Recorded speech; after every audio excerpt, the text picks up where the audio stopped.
Δηλαδή αν έρθει η Σίντι Κρόφορντ και σου στηθεί, εσύ πέρα βρέχει.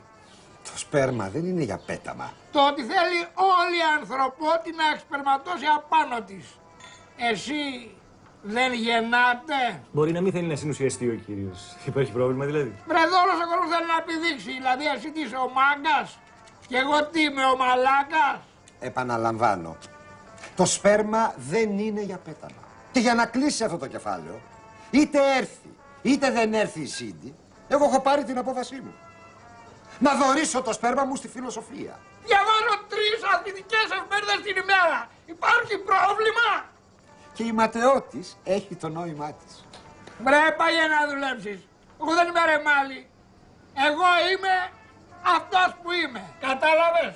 Τι λέει η φιλοσοφία γι' αυτό. Η συζήτηση έχει αποσυντονιστεί τελείως. Τι πίνει ο κύριος από εμένα, ναι. Υπερέτη.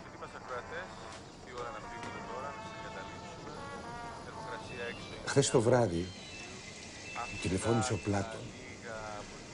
Ο φιλόσοφος. Ποιος άλλος? Και τι σου είπε? Άσε μη μάθεις. Θα μπλέξεις. Άντε γαμίσου. Βρε γαμίσου. Γαμίσου. Εσύ μην πας.